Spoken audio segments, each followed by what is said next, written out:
You know, every single organization has a front door. But have you ever stopped to think about who's already inside? That's what we're talking about today, vetting. It's basically the science of figuring out who you can really trust with the keys to the kingdom. So, let's dive right in. I mean, think about it. We spend an absolute fortune locking down that front door, right? We've got security guards, fancy key cards, super complex firewalls, the whole 9 yards. And it's all designed to do one thing: keep the bad guys out. But here's the twist. The most dangerous threats, the ones that can do the most damage, they don't need to pick a lock. They don't need to hack a password. Nope, they just walk right in the front door. We're talking about the insider threat. Okay, so let's get into what makes this threat with a badge so uniquely dangerous. I mean, why are they in a completely different league from your average hacker trying to get in from the outside? It really comes down to three massive advantages. First up, access. I mean, you don't need to break in when you've already got a key card, right? Second, knowledge. They know the systems, they know the vulnerabilities, they know where the security camera blind spots are, they know everything. And third, and this is the real killer, trust. They're invisible. Why? Because they're already part of the team. So if the threat itself is this different, our defenses have to be just as specialized. A simple police check? Yeah, that's just not going to cut it. We need to go way, way deeper than that. And that's where the idea of vetting really comes in. Now, here's the crucial mind shift you have to make. Vetting is not just about finding out if someone's a criminal. It's about identifying if they're vulnerable. It changes the question from, hey, have you ever done something bad? To, could someone force you or trick you or bribe you into doing something bad today? See the difference? It's huge. All right, so what does this deep dive actually look like? Let's pull back the curtain on this trust X-ray, if you will. It's basically a 4-point inspection into a person's background and really their character. So a really solid vetting process stands on 4 main pillars. We need to check their identity, look at any criminal record, assess their financial situation, and dig into their employment history. Let's break each of these down. First, identity. Now, this sounds super basic, I know, but you'd be surprised how critical it is. Are they actually who they say they are? You've got to verify passports, work visas, all of it. Because think about it, someone working illegally is a massive blackmail risk. Okay, next up is the criminal check. And the key word here, folks, is relevance. We are not worried about that speeding ticket you got 5 years ago, okay? We're looking for patterns of behavior that spell R-I-S-K. You know, things like fraud, theft, maybe a little arson, the serious stuff. And now for the big one, money, the financial check. This is all about spotting vulnerability born from desperation.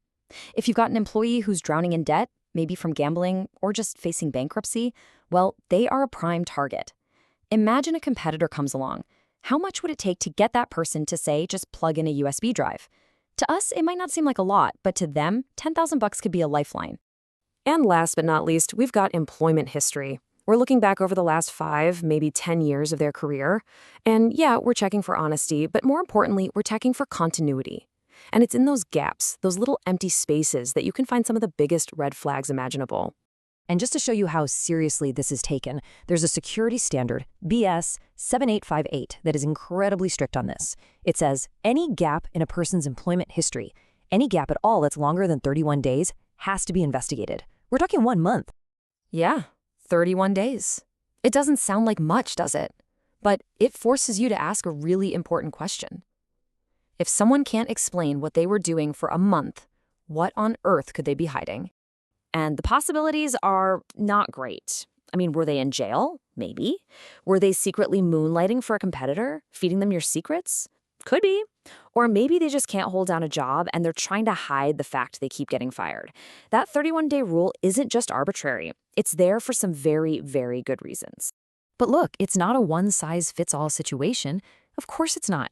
You're not going to put the part-time receptionist through the same level of scrutiny as, say, your lead sysadmin with the keys to the entire network. The level of vetting has to match the level of risk. And this is usually broken down into tiers. So tier 1, that's for your critical roles, your sysadmins. They get the works, maximum screening. Tier 2 is for most of your standard employees. And tier 3 is often for outside vendors, like the catering company or the cleaning crew. Now, with them, you're usually relying on their company to do the vetting. But, and this is a big but, you've got to check their work. You have to verify that their verification process is up to your standard. But here's a word of warning, and it's a big one. Don't let job titles fool you. You might think the cleaner is a low-risk Tier 3 person, but think about it.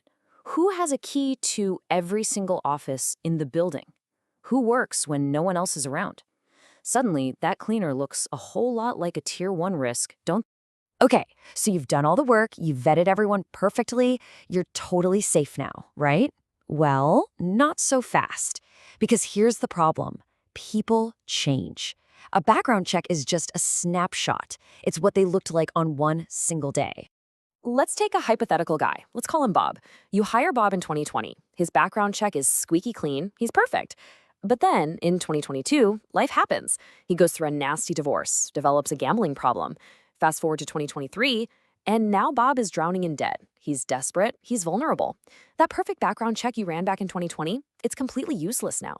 Bob is a ticking time bomb, and he's walking your halls every single day. So how do you solve a problem like Bob? The answer is continuous vetting. For your most critical staff, this means you've got to rerun those financial and criminal checks every couple of years.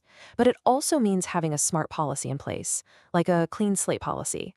This is where you actually encourage people to come forward if they're in trouble, say, with debt, and you offer them help, not just fire them on the spot. It's about actively managing the risk, not just waiting for the bomb to go off. Okay, let's put all this theory into practice. I'm going to give you a little scenario. Let's see if you can spot the problem. So you're looking at a resume for a really important role, a senior network engineer. Awesome experience, worked at Google, looks great. But then you see the entry for 2020 to 2021. It just says freelance consultant/sabbatical. Okay, based on everything we've talked about, where's the giant flashing red light on this CV? Yep, you got it. It's that super vague freelance period. That is a massive unverified gap. To clear that up, you'd need hard proof, tax returns, invoices, bank statements, something concrete. Because in a high-security job, the rule is dead simple. No proof, no hire. And that really gets to the heart of it. Vetting isn't a one-time thing you do for new hires. It's about knowing who has access right now. Which leaves us with one last kind of scary question. As you look around your own office, do you really know who's holding the keys?